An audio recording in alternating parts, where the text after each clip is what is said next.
오늘도 예배하는 저와 여러분 인생을 주께서 기억하시고 우리의 삶 속에 하나님 크신 손길의 역사로 동행하시고 어렵고 힘든 것들, 질병과 장애 있는 것들을 다 하나님께서 만져주셔서 온전히 회복되고 하나님의 평강을 누리며 살아가는 저와 여러분 성도님들이 다 되시기를 그리스도의 이름으로 간절히 축원합니다.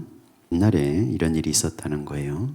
어떤 우리나라의 시골에서 농사를 많이 짓는 어떤 부부가 아들은 뉴욕에 살고 있었답니다. 그래서 아들이 초청을 해서 뉴욕을 갔어요. 갔는데 한인들이 사는 한인 마켓이 있더라는 거예요. 그래서 그 마켓을 가보니까 거기 참기름이 있더라는 거죠. 참기름. 이 특정 상표를 얘기해서 죄송한데 순 참기름이 있더랍니다. 그래서 그거를 자기가 먹어보니까 이 진짜가 아니더래요. 이분들이 먹어보니까. 그래서 이거 시골에서 농사짓는 그 참깨를 잘 해가지고 진짜 참기름을 갖다가 팔면 대박이 나겠다. 그렇게 생각을 하고 이분이 정말 그렇게 했다는 거예요. 집에 돌아와서 농사를 열심히 크게 해가지고 참깨를 다 해서 참기름을 만들어서 가지고 가서 거기서 팔려고 이름을 뭐라고 했냐면 진짜 순 참기름 이렇게 붙여가지고 그걸 팔았다는 겁니다. 그런데 몇 달을 못 팔고 장사를 다 접었답니다.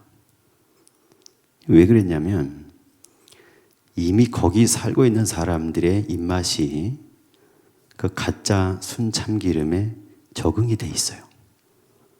이 입맛이 그게 진짜인 줄 아는 거예요. 웬 시골 할머니, 할아버지가 와서 뭐 진짜 순 참기름이라고 이름 붙여서 파는데 그건 가짜라고 생각하는 거죠, 이 사람들이. 팔리질 않아서 결국은 진짜 참기름이 가짜 참기름에게 졌습니다. 근데 여러분, 우리 신앙을 한번 생각을 해보면 하나님 앞에서는 그게 안 통합니다. 지난주에 우리 임직식이 있었고 8분이 새 직분을 받아서 우리 교회를 섬기고 같이 살아가게 됐는데 교회를 섬기는 저와 여러분이 정말 진짜 참기름 같은 신앙을 가지시기를 바랍니다. 하나님이 보시기에, 하나님이 바라보시기에는 가짜가 안 통합니다. 사람들은 그렇죠. 사람들은 가짜에 너무 길들여져 있어서 잘 모릅니다. 그러나 하나님은 진짜를 알고 계시죠.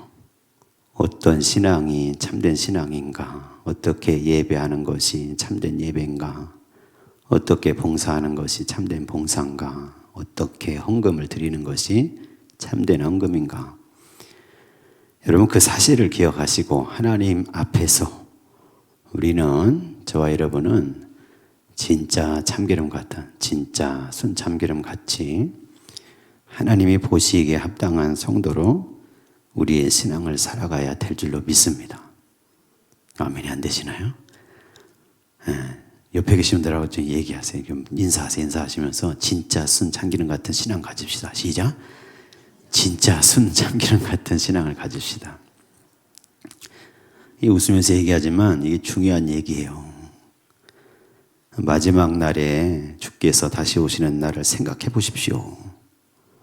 내가 하나님 앞에서 정말 세상의 명예도 부귀도 영화도 생각하지 않고 쫓아가지 않고 하나님을 섬기며 살았다는 여러분 그 자부심 가지고 살아가시기를 바랍니다.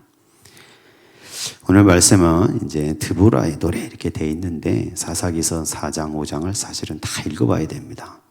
사사기 4장에는 드보라에게 하나님의 영이 임해서 그를 통해서 이스라엘이 전쟁을 승리로 이끄는 내용이 쭉 나오고 그 전쟁이 승리한 다음에 드보라 그리고 군대 장관으로 세웠던 바락이 하나님을 찬송하고 경배하는 내용이 사사기 5장에 쭉 나옵니다.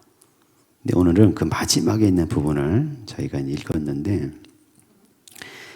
사사는 누구냐면 히브리어로 쇼페팀 이렇게 얘기한 쇼페팀 이 해석을 하자면 재판관들 이런 뜻입니다. 재판관.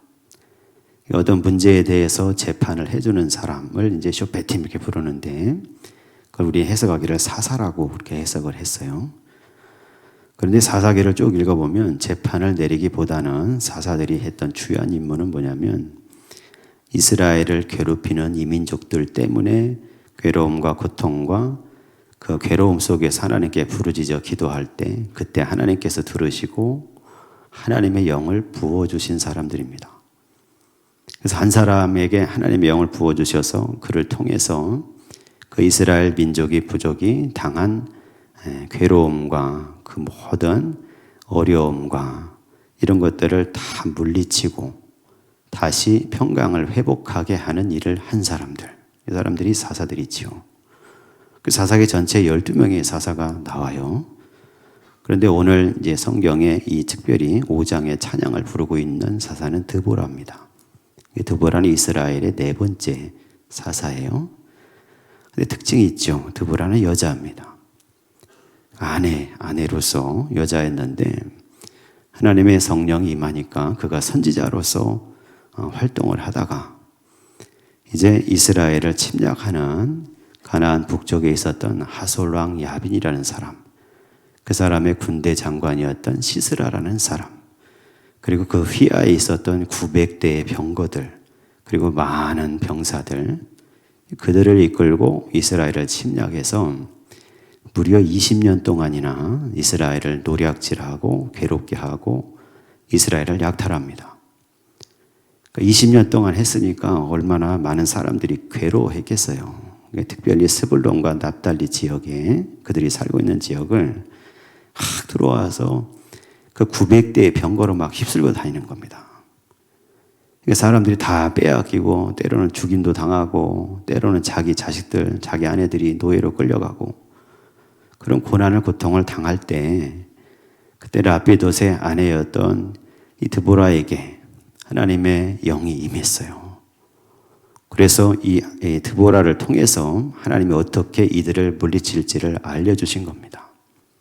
드보라는 그 말씀, 그 계시를 따라서 다 행했고 그래서 결국은 전쟁에서 그들을 다 물리쳤고 그래서 마지막에 그 군대 장관이었던 시스라라는 사람은 전장에서 도망을 칩니다. 혼자 도망쳐서 오늘 여러분 읽은 이 5장에 나오는 첫 번째 나오는 겐 사람 헤벨의 아내 야엘이라는 사람의 장막으로 숨어 들어갔다가 야엘도 여자예요. 아내죠. 근데 그 야엘이 계시를 받은 것 같아요. 이분도. 그래서 그 여인의 손에 의해서 결국은 시스라도 죽임을 당하고 전쟁이 끝납니다. 이 말씀을 저와 여러분이 읽으면서 저와 여러분의 인생 속에도 드보라와 야엘에게 임했던 그 하나님의 성령의 임재의 역사가 있기를 간절히 소망합니다. 이 사사기를 쭉 읽어보면서 거기서 드는 생각이 뭐냐면 하나님의 성령의 임재가 있는 사람들, 그 사사들이죠. 오늘날의 성도들이 다 그런 사람들이 되어야 한다는 거예요. 그러니까 예배하면서 하나님의 성령의 임재가 있습니다. 지금 이 자리 가운데도 하나님의 성령께서 오셔서 예배하는 저와 여러분의 심령을 두드리고 계시고 저와 여러분의 영혼 속에 함께 하시기를 원하시는 거예요.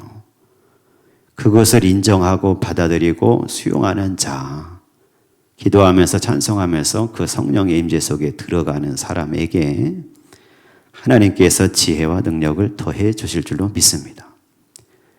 하나님의 성령의 임재가 있으면 무슨 특징이 나타나냐면 계시가 임하고 그리고 섭리의 역사가 펼쳐집니다. 이걸 얘기하는 게 사사기입니다. 드보라에게 그렇게 했어요. 하나님께서. 하나님의 성령이 임재하니까 사사기에서 4장을 쭉 읽어보면 드보라에게 하나님의 영이 임하니까 그에게 계시가 보여요. 무슨 계시가 보이냐면 전쟁을 어떻게 해야 되는 것들이 다 펼쳐지는 겁니다. 그래서 하나님께서 계시를 보여주시는 대로 그 전쟁을 해나갔어요. 자기가 여자니까 군대를 손수 이끌고 칼을 차고 나갈 수가 없잖아요. 그 당시에 바락이라고 하는 용감한 사람을 이 드보라에게 생각나게 하셔서 드보라가 바락을 군대의 장관으로 임명하고 그리고 바락을 통해서 스불론과 납달리 지파에서 10,000명의 군사를 선발하게 합니다. 이게 다 하나님이 주신 지혜였던 것 같아요. 그래서 그들을 데리고 어디에 진치라고 하냐면 다볼산에 진치라고 하는 거예요. 다볼산으로 올라가서 산에다 진영을 꾸리라고 얘기한 거예요. 드보라가 무슨 지략가가 아닌데 성령이 임재하니까 계시를 통해서 보이는 겁니다. 다볼산에 진친 이스라엘이 보이는 거예요. 바락과 다보라 같이 가서 진을 쳤고 그 다음에 이 시스라의 900대의 병거와 그리고 야엘의 야빈의 이 군사들은 기손이라는 강가에 그들이 진을 칠 수 있도록 그들을 유도합니다. 그래서 전쟁이 벌어져요. 근데 그때 하나님의 손이 역사하셨고 어떻게 구체적으로 이겼는지는 여러분 사사기서 5장을 읽다 보면 기손강이 범람해서 휩쓸어갔다 그런 표현이 나오는데 아마도 하나님께서 그때 엄청난 양의 비를 내리신 것 같습니다. 그래서 이 병거들이 900대의 병거가 아마 진흙창에 다 빠진 것 같아요. 그래서 그들이 효력을 발휘할 수 없었고 결국 1만 명의 이스라엘 군사가 내려와서 그들을 다 무찔러서 진멸하는 그런 전쟁이 펼쳐지게 됩니다. 그런데 시스라라는 군대 장관이 어떻게 죽는지도 드보라에게 다 보여줬어요.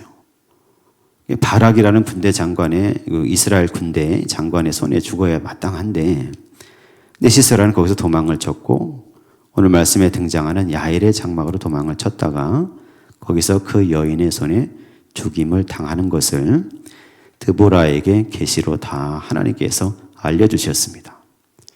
그러니까 성령이 임재하니까 전쟁이 시작하기 전인데 전쟁의 시작과 끝 어떻게 끝날지까지를 하나님께서 그녀에게 드보라에게 계시로 보여주셨고 그 보여주신 대로 하나님께서 섭리해 가신 사실을 성경을 통해서 읽을 수 있습니다.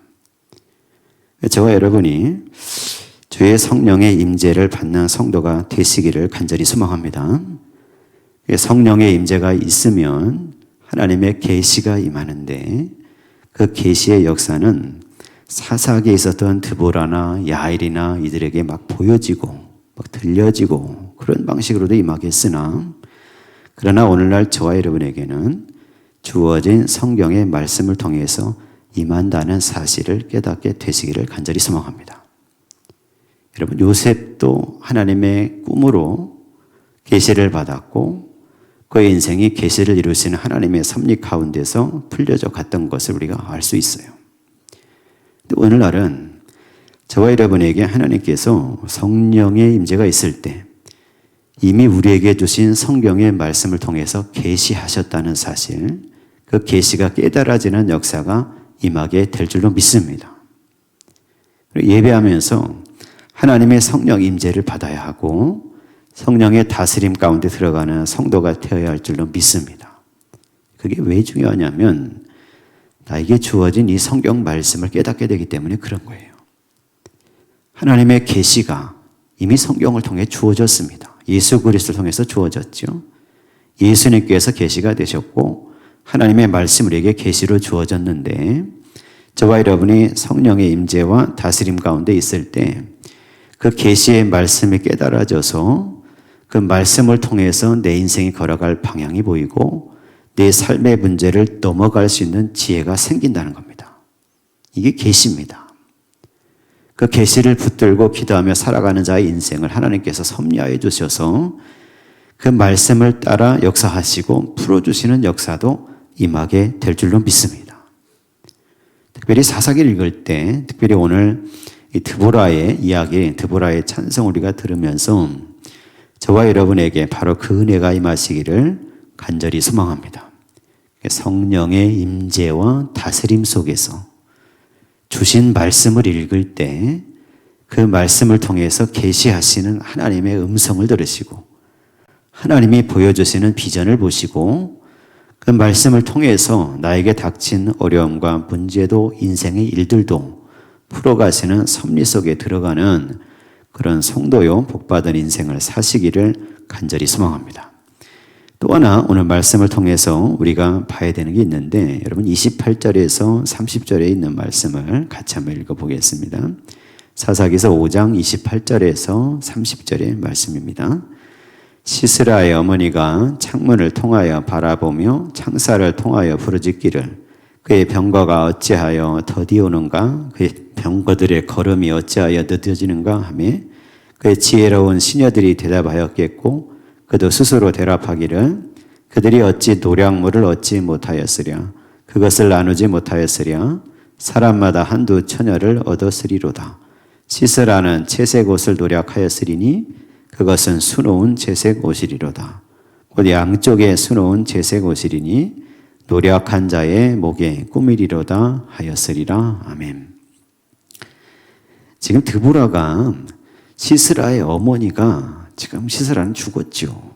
그 사실을 모르는 어머니가 그가 지금 이렇게 이야기하면서 시녀들과 얘기할 거라고 하면서 노래한 겁니다.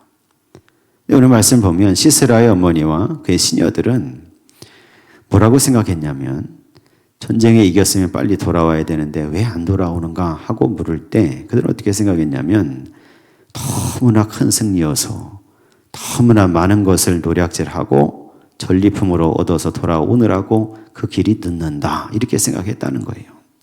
이게 무슨 얘기냐면 시스라와 900대의 병거, 시스라의 군대는 절대로 이스라엘에게 패할 수 없다고 생각한 겁니다. 900대나 되는 병거가 있으니 그것을 무찌를 군대는 세상에 없다고 본 거지요. 그러나 이미 시스라는 야일이란 여인의 손에 죽었고 그의 군대는 패배했습니다. 그럼 이 사실이 뭘 얘기해 줍니까? 인간의 생사, 화복을 주관하시는 분이 하나님이시라는 사실을 얘기하는 거죠. 저와 여러분은 시스라의 어머니나 그의 시녀들이 얘기하고 믿고 있는 것처럼 그 군대에 있었던 900대의 병거가 아니라 세상을 주관하시는 하나님을 붙들고 믿고 신뢰하는 성도가 되어야 할 줄로 믿습니다. 900대보다 강하신 분이 하나님이죠. 세상의 어떤 힘과 능력보다 위에 계시고 주관하시는 분이 하나님이시라는 사실입니다. 사람의 생과 사와 화와 복을 주관하시는 분이 하나님이시다라는 사실을 저와 여러분이 신뢰하고 믿고 그 믿음 위에서 하나님을 소망하는 성도가 되어야 할 줄로 믿습니다. 우리 인생을 섭리하시는 하나님, 생사를 주관하시는 하나님. 여러분 찬송가 258장에 샘물과 같은 보혈은이라는 찬송을 작시한 분이 윌리엄 카우퍼라는 분이에요. 예전에도 말씀 한번 드렸는데 윌리엄 카우퍼라는 사람은 젊은 시절에 우울증에 시달렸습니다. 32살이 됐을 때 4번이나 자살 시도를 하지요. 첫 번째는 템즈강 다리 위에서 떨어져 죽으려고 했는데 마부가 붙잡아 살았습니다. 독을 마시고 죽으려고 했는데 이웃이 발견해서 해독제를 줘서 살았고 그 다음 칼로 자기 손목을 그으려고 했는데 그으려는 순간 칼날이 부러져서 못 그었어요. 마지막 4번째는 끈으로 목을 매달아 죽으려고 했는데 매다는 순간 끈이 끊어져 떨어져 살았습니다. 이 사람은 우울증 때문에 시달리면서 4번이나 자살 시도했는데 살았어요. 그러니까 나는 내 마음대로 죽지도 못하는구나. 그러면서 절망하면서 33살 됐을 때는 정신병원에 갑니다.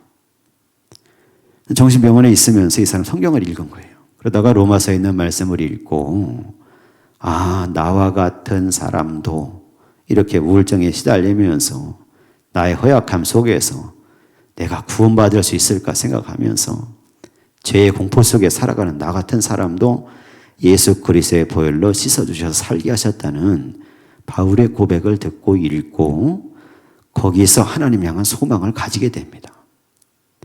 그래서 이 사람이 나중에 찬송가 258장에 샘물과 같은 보혈이라는 찬송을 작시하게 된 거지요. 저와 여러분의 생명을 주관하시는 하나님이신 것을 믿으시기를 소망합니다. 우리의 모든 화와 복을 주관하시는 하나님, 우리의 살아있는 것도 죽는 것도 내가 복을 얻는 것도 화를 당하는 것도 다 하나님이 주관하시고 하나님이 인도하신다. 하솔왕 야빈의 그 군대장관 시스라가 거느렸던 900대의 병거보다 세상과 만물을 주관하시고 창조하신 여호와 하나님을 붙드시고 저와 여러분이 그의 손을 신뢰하며 살아갈 때 하나님의 섭리의 역사 가운데 성령의 다스림을 받아서 계시와 섭리 속에서 저와 여러분의 인생과 삶이 풀려지고 주의 은혜 속에 복을 받아 누리는 성도가 될 줄로 믿습니다. 드보라는 마지막에 31절에 그래서 이렇게 찬송합니다. 여러분 31절을 같이 한번 읽어보겠습니다. 여호와여, 주의 원수들은 다 이와 같이 망하게 하시고 주를 사랑하는 자들은 해가 힘있게 도둠 같게 하시옵소서 하니라. 그 땅이 40년 동안 평온하였더라. 아멘. 오늘 저와 여러분도 주를 사랑하는 자들이 되시기를 소망합니다. 드보라는 찬송하기를 주님을 사랑하는 자들은 해가 힘있게 도둠 같게 하시옵소서 하고 그렇게 찬송했는데 저와 여러분의 인생에 이 말씀이 그대로 이루어지게 될 줄로 믿습니다. 해가 힘있게 도둠 같은 거, 하나님 해가 힘있게 돋는다. 오늘 저와 여러분에게 하나님의 사랑과 은총의 역사가 힘있게 돋아서 비추는 삶이 되시기를 간절히 소망합니다. 야곱을 기억하시죠? 야복 나루터에서 씨름할 때 밤새 씨름해서 결국은 자기와 씨름한 천사로부터 축복을 받게 되고 그리고 그의 이름이 야곱이 아니라 이스라엘이라고 이름이 바뀌게 됩니다. 하나님과 겨루어 이긴 자다라는 선포를 하나님으로부터 들었지요. 정말 자기가 이긴 게 아니고 자기 환도뼈가 위골됐을 때 무릎을 꿇고서라도 그 천사를 붙잡고 하나님 나에게 복을 허락하시고 나와 함께 해주시기를 소망함 간구하고 매달렸을 때 하나님께서 그 기도를 들어주신 거지요. 근데 그 다음 날이 새고 천사는 떠났죠. 환도뼈가 위골되어서 절뚝거리면서 걸어가는데 그때 그를 향해서 하나님의 해가 떠올랐다. 이렇게 기록하고 있습니다.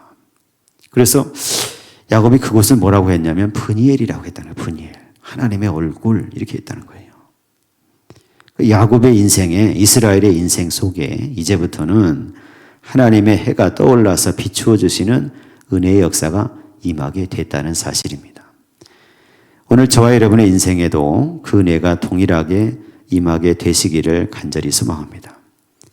내가 예수 그리스도를 믿고 하나님을 나의 생명의 주관자로 믿고 내 삶의 인생의 모든 일을 주관하시는 생사화복의 주관자요 생명의 주님이신 것을 믿고 소망하며 살아갈 때 그때 예배할 때 성령 임재하셔서 다스려 주시고 말씀을 통하여 계시하시고 그리고 계시를 따라서 하나님께서 섭리해 주시는 인생을 살아가시고 그 인생을 살아갈 때 해가 힘있게 돋아서 비치는 것 같은 하나님의 빛이 비추는 영광의 역사가 저와 여러분의 인생과 삶 속의 영혼 속에 비추어지게 되시기를 예수 그리스도의 이름으로 간절히 축원합니다.